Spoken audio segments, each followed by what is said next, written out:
He's Brian Scalabrine, the Celtics analyst, Comcast Sportsnet New England, NBA analyst for The Vertical. And Brian joins us now. Brian, how are you feeling today? Dan, I'm feeling pretty good after that terrible, terrible loss the Celtics endured last night against the Hawks. That was historically bad, Brian.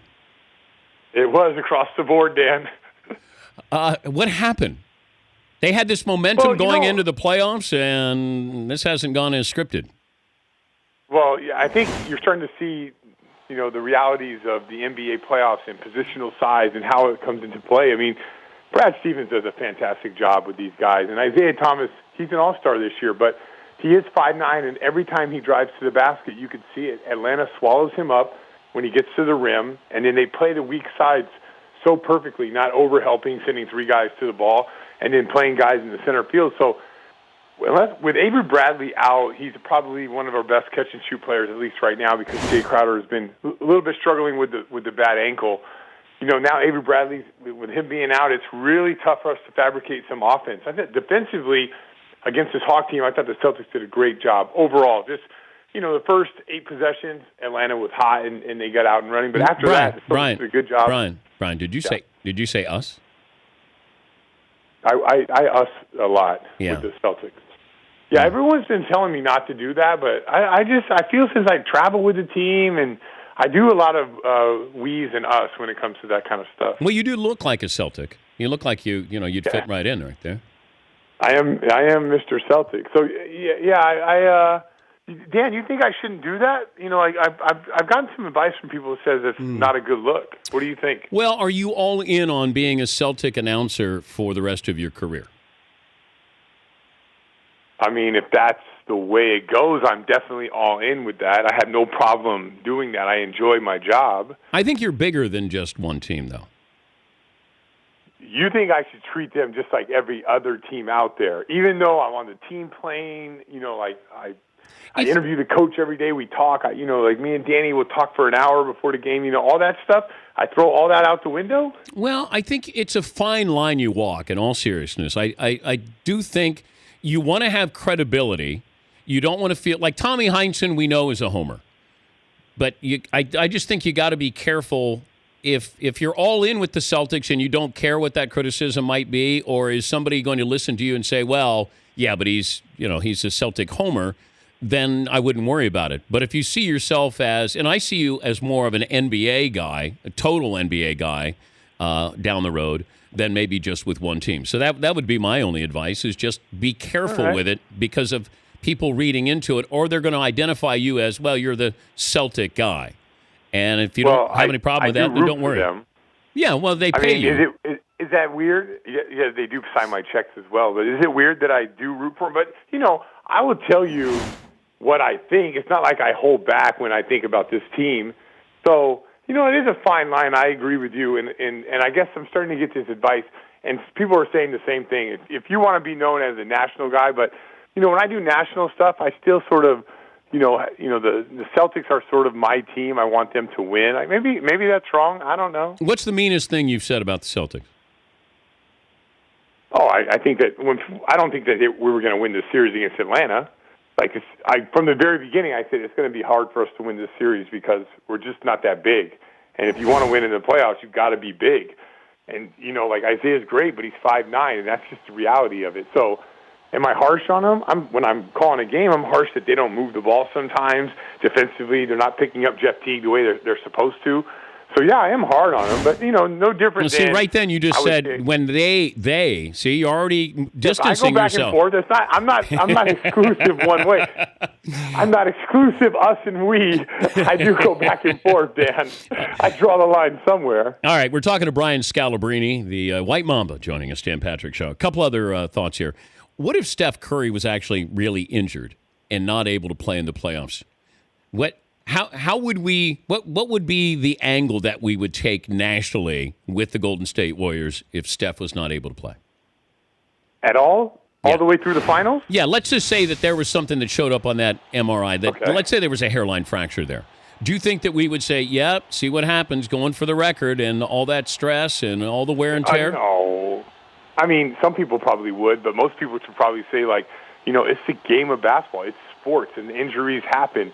I mean, listen, along the way, I never thought that they overextended themselves to get the record. I always felt like they kept it within, the correct minutes that they were playing. Even in the playoffs, they're not playing big minutes. Look at these, the Warriors route teams. So for Steph Curry to go out there and play 29 to 33 minutes, it's not going to tax them that much. So I don't think that would be, I'm sure people would say that, but that you can get injured, like in practice. It's just the world of professional sports. Yeah, so but that I wouldn't think be they did it the right way. Yeah, but that wouldn't be the good story. People want to sell a story. Of course not. They'd have to blame Steve Kerr or Luke Walton for playing him too many minutes. Yeah, I mean, you're talking about when you say they, you're talking about the uninformed media. Of That's course, what you're talking about. Absolutely. Yeah. Here's another thing. The Oklahoma City, you have a terrible, one of the worst shooting performances ever for Kevin Durant. Had that been Russell Westbrook shooting 7 for 33, would we have been more critical if Russell Westbrook goes 7 for 33 instead of Kevin Durant? And if so, why? Yeah, you know why? Because most guys along the way, and Kevin Durant doesn't do this, he doesn't waver from his game. If he's 7 for 33 or he's 15 for 33, he still plays the same way. He takes shot. He doesn't lose his confidence. LeBron, if he passes up a game-winning shot, he just gets scrutinized by the media. But Kevin Durant is pretty solid along the way. Now, he may turn the ball over. He may take bad shots. He may miss a wide-open layup, which is slightly contested, at the end. But he is who he is, and I think people can accept that for that.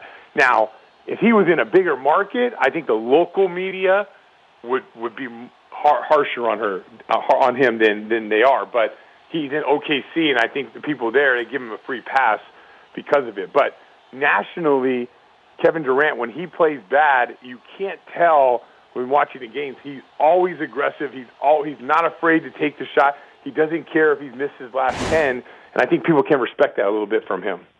The team most likely to beat Cleveland is 8? Yeah. So in the East. In the Eastern Conference, you want me to if you wanted to say Eastern Conference, you could say Toronto, but they got to get out of Indiana here. But I don't think any team out east can beat Cleveland. I think they're going to roll through the Eastern Conference. Reggie Miller was on the show, and he said that the guys from the TNT crew, broadcast crew, if they added Kobe, could beat the Memphis Grizzlies in a game. Shaq, Kenny, and Charles, and Kobe. Chris Webber, Reggie Miller, and don't forget about Ernie Johnson. Right now? That's what Reg said. No shot. The Against, names, I bet you people would think they could win, but they're not beating Memphis. Memphis, that team, they're decimated by injuries, but they are not losing to Charles, Shaq, Kenny, Webb, Reggie. No way. But you got Kobe, though. No way. Are you sure? He had 60 the other night. On 50 shots, Dan. I know, 50 shots. but he's going to take 50 shots. Okay. If you took 50 shots, you tell me how many points you score in the NBA. If you are allowed to get 50 shots, and don't forget the 20 free throws he took, so he really went up around 60-something times. Are you getting 30 in a game, Dan? I've seen you shoot. Are you getting 30? Are they? Is Utah going to be guarding me? If that's the case, then I'll get 30. Yeah, they're going to be guarding. Okay. Yes. Then yeah. Did it ever dawn on them to double team? It was a great way to go out. Come on, Dan. It was a great way to go out. You get 60 some odd attempts because you get fouled and bailed out a couple times, and you score 60 in your last game. What a way to end this terrible, horrific season for Kobe Bryant. The most shots you took in your NBA career in a game? 17. 17. 17. I thought that was a lot. I was 12 for 17, had 29 points in an NBA game. And that was I can't even imagine I'm telling you, he went up to attempt around 60 times, and he got fouled, 10 times on those. And people don't realize the amount of energy it takes to create that many times. And that's why I tell people when they say, somebody's shooting, and I said it's hard to squeeze off 30 shots in a game because right. I mean, you knew who was taking it, and he still was able to put up that many shots. Now, granted, not a great percentage, but he put up 50 shots. That's hard to do. It's hard, especially when you're the guy. It's different if you're not the guy and you stand in the corner and you get 5 there. And, you get a couple of easy layups from running the floor. No, it's different when all eyes are on you, 5 guys trying to stop you, and you have the ball in your hands, and you have to create a shot. It's the most difficult thing in the NBA to do, and he was able to do it close to 60 times that game. That was amazing. Yeah. Did you go back and forth and watch Warriors-Lakers on that night? No, because decide which one? No, because the Warriors was a foregone conclusion. It was you already knew. Yes. Right? You saw the first 5 minutes of the game. By the way, Steph had 46 on 24 shots. I know. Now, that's pretty amazing. Will anybody get close to 81? I don't think so. The game now is so different. The days of isolation are going away as we speak. So, there's more team basketball, more ball movement. The emphasis is on that. So I don't think someone will get that. I think I think a bigger number would be, will a guy get 70? If somebody gets 70, I think that's a big, big deal now. But 81, I think that's untouchable. I think I think Wilt's untouchable. I think 81 is also untouchable. Well, 100 is, nobody's going to get to 100, but 81 is just, that's mind-boggling on its own. But I wonder with the 3, with actually more ball movement, more transition points, that maybe you have somebody who might have that. If you have Klay Thompson going off, and he gets a couple of those quarters where he gets, say, 25, 28 in 2 quarters, that might be one of those. How far he still has to have another. I know. Remember when he had 39 in a quarter? If he did that 39 in a quarter against Sacramento last season, I can't imagine you just staying that hot. Like Kobe has the ability to get to the free throw line. He has the ability to get to the basket and dunk on you. And Klay is not, to be hot for that long with the defenses, and they might just send 2 guys to try to take you away. I can understand everything happening. Rodney Hood had 30 against the Lakers in a half, but to continue that throughout the game and to get close to 81, I just think that's insane. But it doesn't mean you got to shoot free throws, though, Brian. You got to shoot free throws, though. You have to get to the line. Yeah. You have to get to the line. At least 20. You got to, like Jordan. It was 30 years ago. Jordan had 63 on the Celtics in the Garden, and I think he had 1 3 in the game. But he shot a lot of free throws. No threes in the game. No threes in the game, and he had 63. But you got to shoot free throws. Got to get those numbers. The whole idea of ball movement and teams that pass the ball, that's why the free throw shooting has gone down. The attempts have gone down because people are sharing the basketball. When you drive in there and 2 guys, it's not okay anymore to go and force that shot. Right now the coaches are telling you make the extra pass. No one's telling Michael Jordan to make the extra pass when he had 63. It's great to catch up with you as always. Have fun and make us proud. Okay. So what do you think? No we's? No us? No, because I don't want to get in your head, though, Brian. Then you're going to be broadcasting and you're going to go, they, and I don't want you to do that. All right. You can do we. I'll work on that. And then the next time we talk, we'll see if you can trip me up. But see, I look at you as bigger than one team. So down the road, look at it like this. I got a better way to look at it, Dan. Okay. When you talk about your Dodge Ram, yes, you we and us your Dodge Ram. Like you don't actually work for Dodge, but you we and us with Dodge Ram, right? Well, I we and us when it comes to all my sponsors.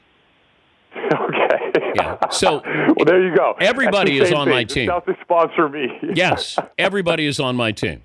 All right. Good luck. And they sign my check, so they sponsor me. There you go. Good luck Friday night. Thank you, Brian. All right, see you, Dan. That's Brian Scalabrine. The Dan Patrick Show, weekday mornings on Audience.